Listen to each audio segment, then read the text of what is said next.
This is Special Prosecutor Larry Klayman. I'm the only lawyer ever to obtain a court ruling that a president of the United States committed a crime. For truth.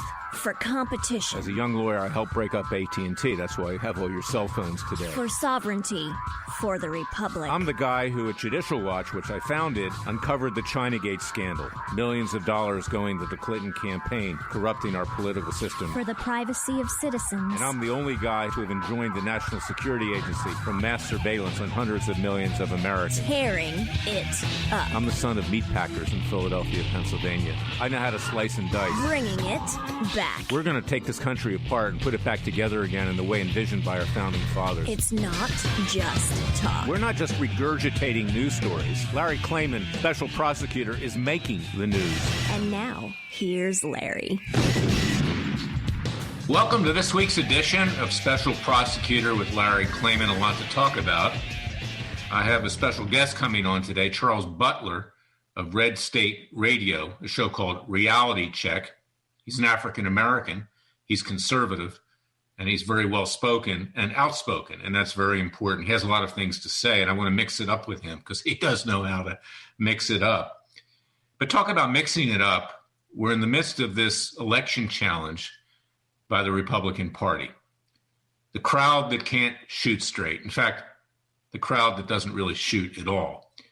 You got to ask yourself the question, how did President Trump get into this fix? And how did we, the American people, get into an even bigger fix with on the horizon a socialist and communist administration waiting to take charge in the executive branch? And possibly, and I predict this, I believe the Republicans will lose both seats in Georgia and they'll lose control of the Senate as well. They're a hapless bunch. They're rhinos, Republicans in name only.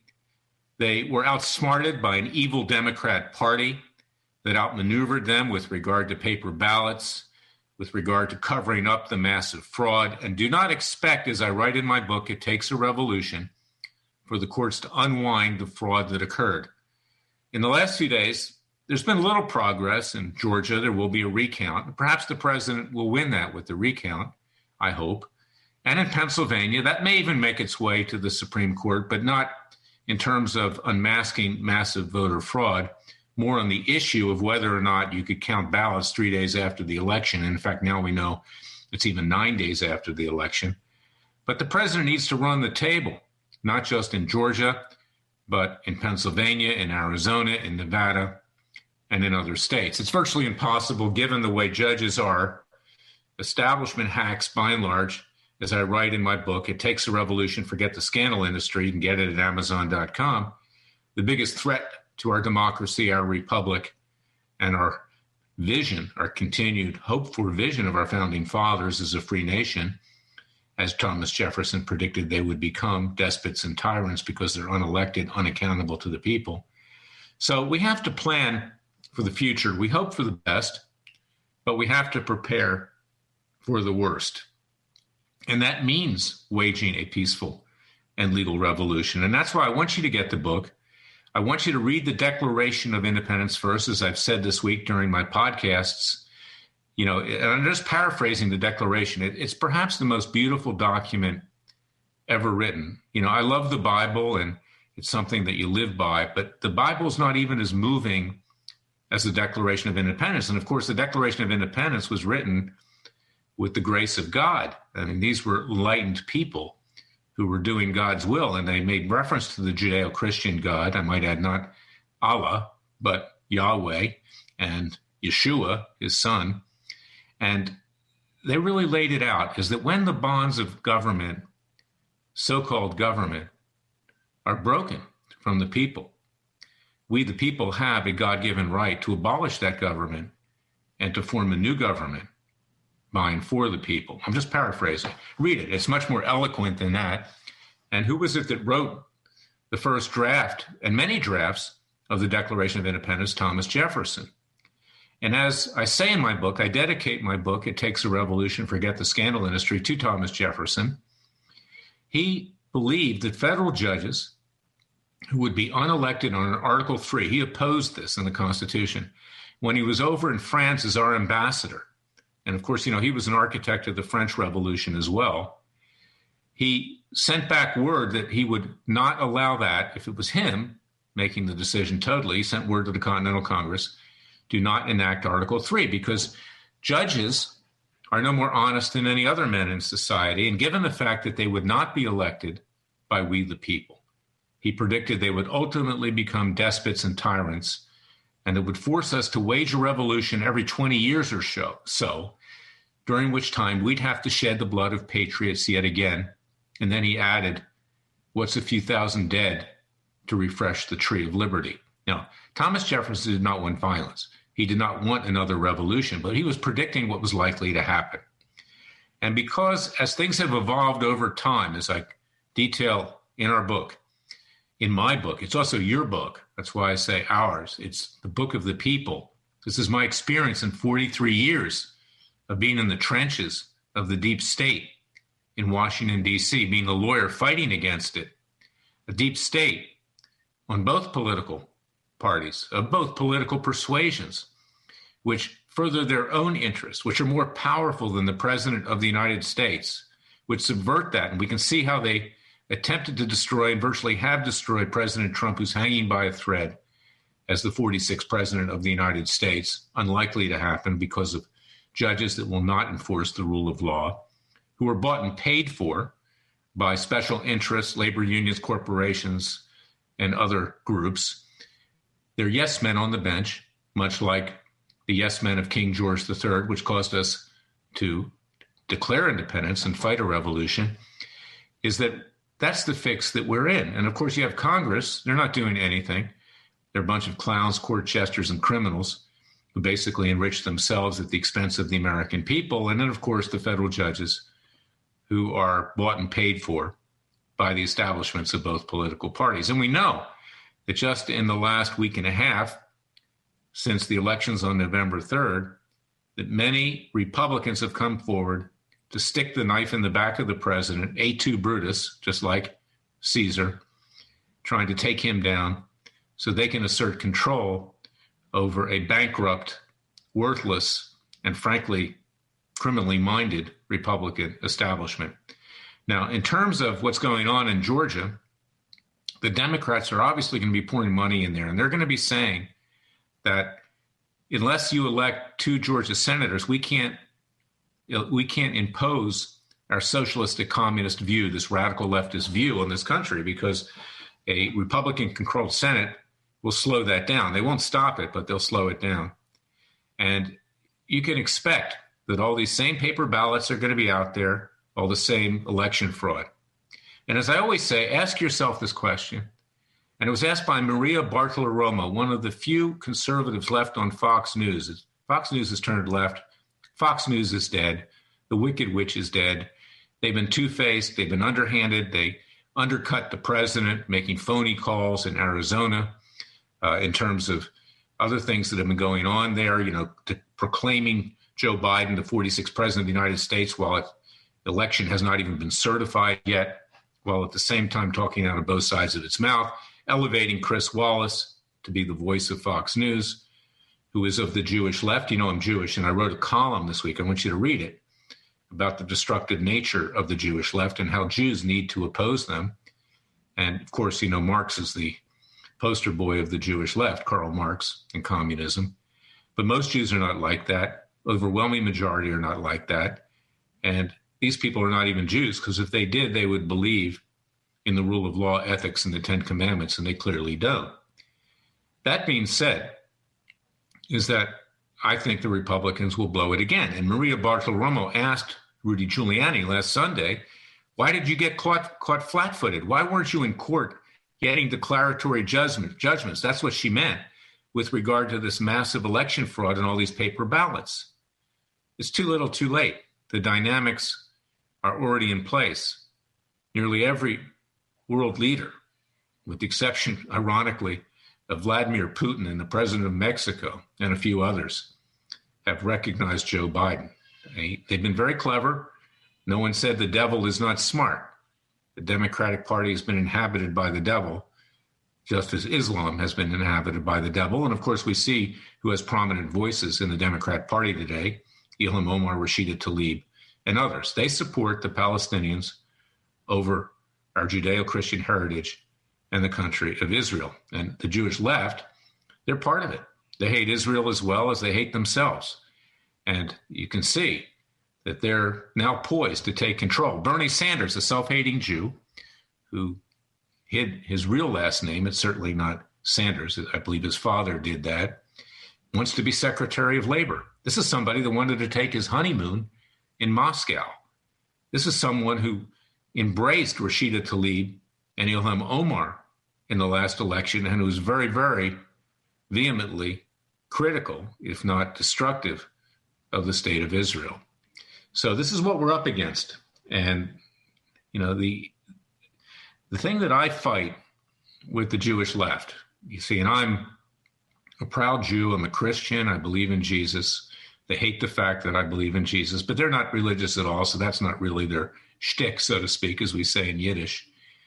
But I oppose them, and I want the world to know, because this is going to foment anti-Semitism. If you look at who's been on the airwaves trashing the president for years, it's been essentially radicals of the Jewish left and radicals of the black right.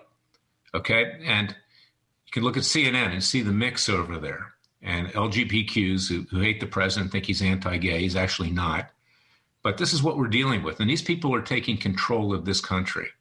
So that's why I'm going to bring in Charles Butler. He's a very brave African-American radio talk show host. He calls it as he sees it. I want to get his take because in many ways, we're soul brothers. We're dealing with our own people who, frankly, have been very destructive, a minority of our own people, not the majority, but who have a loud voice and a lot of power, and they're infested in the Biden-Harris administration. In fact, it's perhaps not accidental that Kamala Harris's husband is a member of the Jewish left as well. So I want to talk about this because I can talk about it and Charles can talk about it because we can't be called anti-black and anti-Semitic since we're very proud of our heritage. I'll be right back with Charles Butler.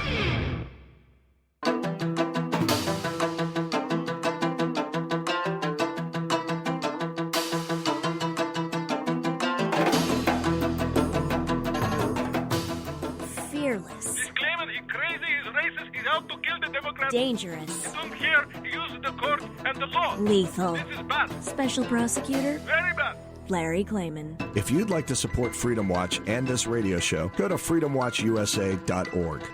I'm back with my new friend and colleague, Charles Butler, a very brave, provocative talk show host on Reality Check of Red State Radio.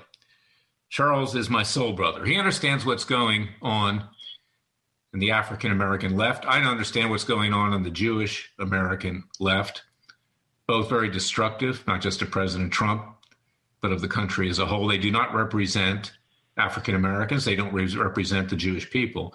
But I want to get Charles's take on what's going on. Just last night, another cop was killed in Arkansas. And, you know, this puts everything in context. But Charles, how do you see things as an African American?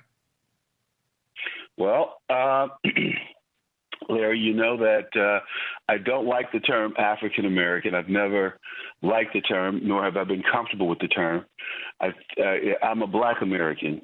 You know, I don't know anything about Africa, and no country in Africa has ever offered me a passport or citizenship. So I'm not going to dilute my lineage by talking about Africa and the 54 nations over there. Here in America, though, I see misinformation, chaos. People need the Black folks to continue to be oppressed in this confusion in our community to keep folks down, because if they, you know, I figured out a long time ago, if there's no problem, then people like Jesse Jackson and these community activists and these folks with the 501c3s won't have a job. They can't get any money. Every time you talk to a community activist, I got a 501c3. Well, what does that mean? I can get a government grant of some type. Well, it's really important that you say that, because you see, there's going to be a backlash. There's a backlash against black people because of these radicals that are out there in the streets and the rest. And there's a backlash against Jews that is becoming increasingly anti-Semitic, because people associate Jewish people with the Jewish left that they see on television. People like Chris Wallace and Jeffrey Toobin, who just was fired by the New Yorker magazine for masturbating on Zoom, of all places. I had to joke a little bit today. I sent out a tweet. I said, at least now I know that someone on the Jewish left has a private part, So I didn't know that in the past. That's cool. Hey, can I share with you a quote, one of my favorite quotes that's irrelevant today and kind of sums up where I am about this whole supplantation of Black American culture for ghettoization and the subculture and the ignorance that's being perpetuated as being Black. Can I? Yes, please. Let her rip, Charles. We're turning it down a little bit for Radio America, but I first got introduced to you because I was going to come on your radio show to talk about my new book, It Takes a Revolution, Forget the Scandal Industry, and there was a miscommunication between my office and yours, so I just listened to your show, and I thought you were great, and you let it rip, and we can't go quite that far on Radio America as you do on your show, but let it rip to the extent you can, because we need to tell the truth to the American people. They're not getting it. So this man said this over 100 years ago. And this is so poignant. He said, there is another class of colored people who make a business of keeping the troubles, the wrongs, and the hardships of the Negro race before the public. Having learned that they are able to make a living out of their troubles, they have grown into the subtle habit of advertising their wrongs, partly because they want sympathy and partly because it pays. Some of these people do not want the Negro to lose his grievances because they do not want to lose their jobs. Booker T. Washington. Oh, he was a great man. Hopefully that the ignorant out there won't confuse him with George Washington, because they're both being banned at the current time. Well, they banned Booker T. Washington. No. Yeah. They banned Booker T. Washington because he spoke the truth. Yeah, everybody who speaks the truth is banned, particularly today with the cancel culture. And I was talking about Jeffrey Toobin. When I got perhaps the biggest victory of my life, they call me on CNN with Don Lemon. Okay, he has a perfect name, Lemon. We'll talk about that when we come back. We only have about 15 seconds because I want to get your take on Don Lemon and CNN and the rest. I want to really discuss, how Black people and Jewish people are not being represented. I'll be right back with Charles Butler.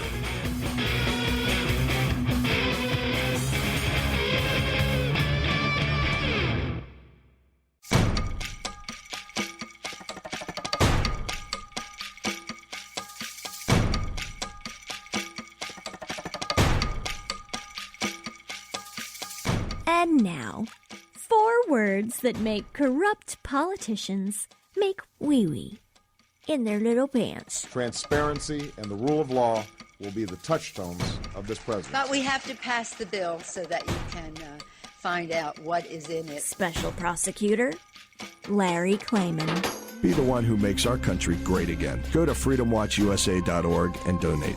Charles, you may have seen it at the time, but in 2014, towards the end, with all of the things that I've done, and I say in my book, I barely scratched the surface. I don't pound my chest and say I'm the greatest thing that ever lived or better than sliced bread. Okay, I say I haven't done enough, is that we need to rise up and wage a second American revolution peacefully and legally, and I hope people will buy the book at Amazon.com. It Takes a Revolution, Forget the Scandal Industry. But after that victory, which followed Edward Snowden's revelations about the mass surveillance on the American people and others, I filed a lawsuit, and I obtained a preliminary injunction where the judge, Richard Leon, found that this was almost Orwellian. It was a violation of the Fourth Amendment, this mass surveillance of the American people. And they had surveilled everybody, me, Supreme Court justices, judges, Trump, anybody who opposed the government, and hundreds of thousands, if not millions of Americans at large. They kept our telephone calls, for instance, in a bank at the NSA in Utah. They were keeping it for 5 years. So I won. So Don Lemon and CNN invites me on to discuss it. And rather than discussing the victory, it's a hit piece. Who is Larry Klayman? Okay. And they proceed just to decimate me. And in the course of doing that, Lemon, mocks me. And Jeffrey Toobin, of course, who I just said was just fired at the New Yorker and was put on ice, so to speak, by CNN, who was revealed that he was caught masturbating on Zoom with his colleagues at the New Yorker. He attacks me as someone with a tinfoil hat. And in the course of my various travails, for lack of a better word, since I started Judicial Watch in 1994, it's been primarily the Jewish left who has attacked me. They hate my guts. And I'd say 90% of the hit pieces are by the Jewish left. And I suspect the same is true with you from the black left. I mean, they probably call you an Uncle Tom, a House N. I mean, God knows what. I have other black friends and colleagues, Demetric Penny, a policeman. You know what, Larry, let me jump in here. They really don't. And they don't because I speak the truth. And you can't refute the facts. What I talk about, I don't talk about being Republican or Democrat. I don't talk about converting people to being conservative. Black people are traditionally conservative, God-fearing, patriotic people. We are more patriotic to this country than any other group of people. If you could imagine, I could not imagine my father going to war from a segregated South in Florida, going to fight with white people who hated his guts because he was black, and being shot at by Germans who hated him because he was an American. This country has a lot to atone for, and it needs to do it relatively quickly because people are tired. This young generation is not going to be patient. I come out of the last generation that was probably patient with the racism that they experienced in this country. People are going to be attacked physically.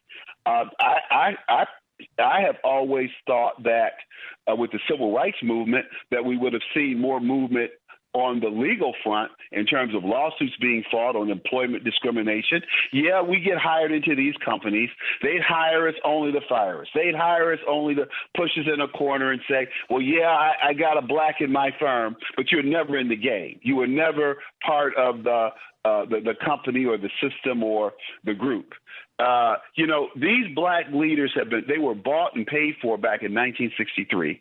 I've documented that well. They were bought and paid for by the Kennedys. I've documented all of that using information that I got from the King Center. So, we have there are a lot of things going on in this country on a race level, but it's bigger than that now because I can tell you numerous people supported Donald Trump that were black, Hispanic, and white.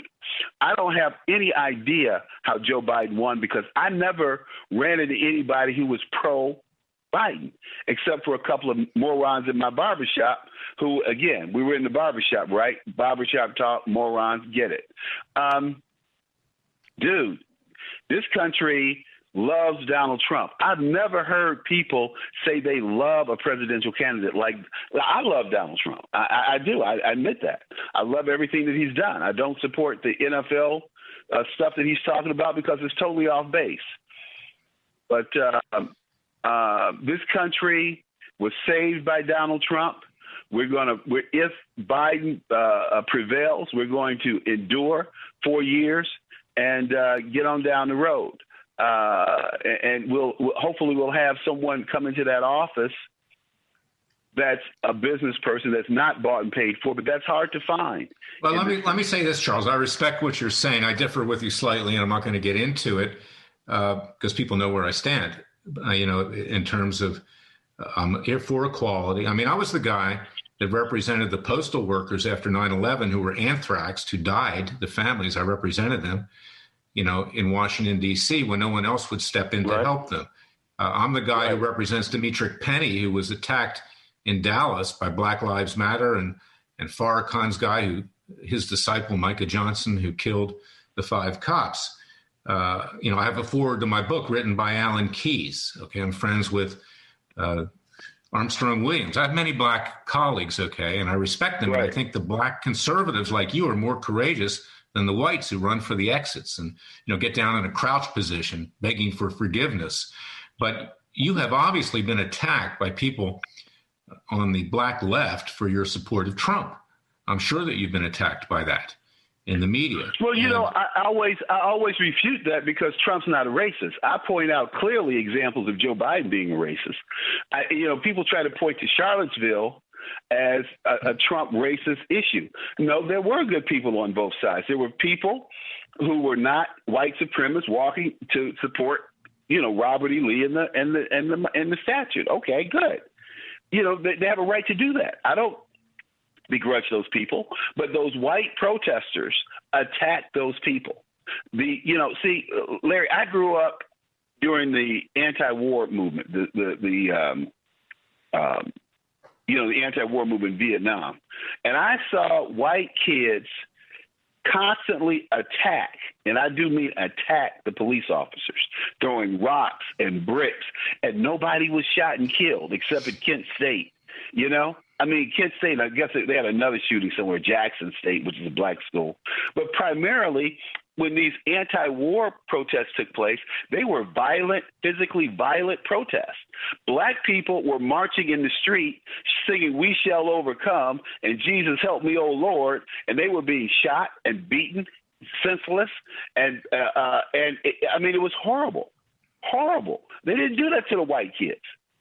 They didn't put fire hoses on the white protesters. So you go to Charlottesville.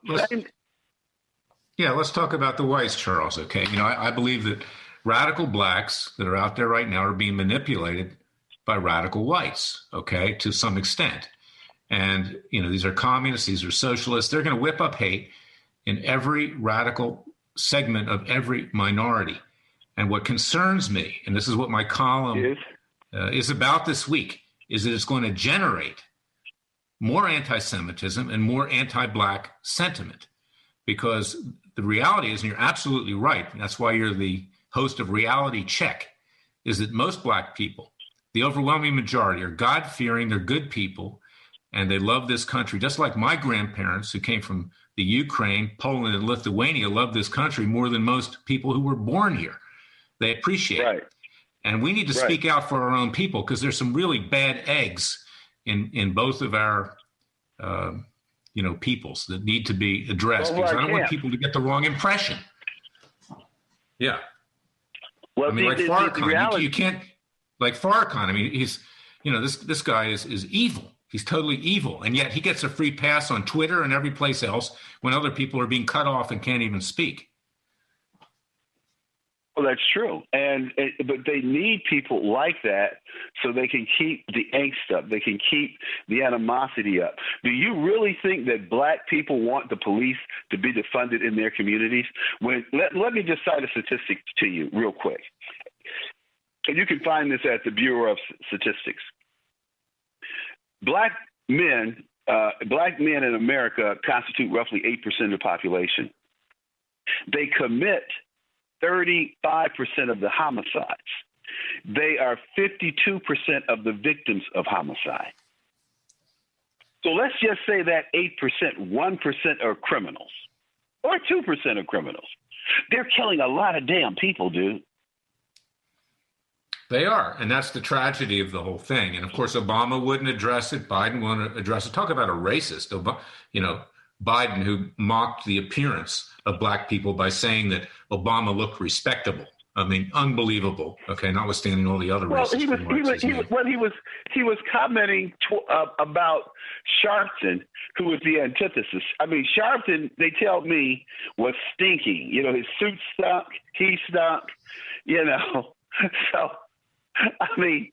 I get that about Joe, but what I call his racist remarks were when he said he didn't want his kids going to a racial jungle.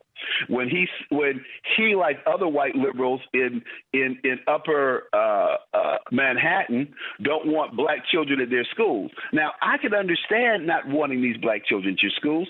I don't want poor-ass black children at my school. And you know why?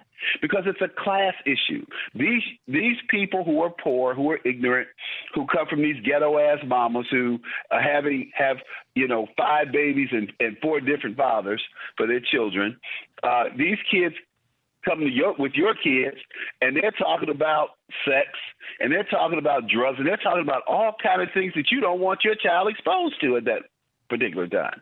I experienced that in liberal Hyde Park, where we had a Jewish woman who was the principal, whose husband had run off with another man, and she thought that it was okay to teach homosexuality as being, normal and all this other. I said, you need to teach reading, writing, arithmetic, and you're barely doing that. You cannot teach my child morals. Just because your husband left you for another man does not mean that that's my daughter's business. Yeah, I understand that. I've gone through the same thing, believe me, Charles. But you've just heard Charles Butler. This is why he's great, because he lets it rip. We don't agree on everything, but we are a good team. I hope that in the not too distant future we can have a show together, because we need to shake it up. I mean, people need to understand the truth. You're not getting it from, I don't even call it the mainstream media. I don't even call it the lamestream media, as some have called it. I mean, it is a dishonest media to the core, and we need truth. And Fox is dead. I mean, Fox is over. The wicked witch of cable news on the right is no longer on the right. They're the left. And we need a new voice. And I hope that the president, Charles, when, if he doesn't prevail, and I don't think he will because of these judges, as I say in my book, It Takes a Revolution, that we, the people, now need to step forward ourselves and reclaim our country with a peaceful and legal revolution. And I hope people will buy the book at Amazon.com. It Takes a Revolution, Forget the Scandal Industry. It means basically turn off Fox News and get to work. But that's what we need today. We need the truth. The people need to hear the truth, just like our founding fathers told the truth to the people in the colonies in the years leading up to 1776 and beyond. So we've got about a minute and a half left. Tell us where you think this country's headed. What's your view of that? Well, I think one of the things that people are aware of is how important it is to control our borders. How important it is to control our borders, how important it is to control the demographics of this country. I think we have far too many foreigners in this country today, and I think we need to cut off both legal and illegal immigration immediately. And we need to change laws that allow illegal immigrants driver's license or any other form of operating in this country with legal documentation. Well, we're going to be working on that. I mean, I certainly, along with Sheriff Joe Arpaio, we killed the Obama's executive amnesty for 5 million illegal aliens. And these are issues in front of us. We're going to have Charles back. You're going to be hearing more about him. And he's a breath of fresh air. And in the meantime, go to our website. Where can they get your show, Charles? Tell people that. I'll push our website later. Talk Radio, Monday through Friday. Okay, listen to Charles, and he lets it rip. And he's also very entertaining. I'll be right back with the verdict of Special Prosecutor with Larry Klayman.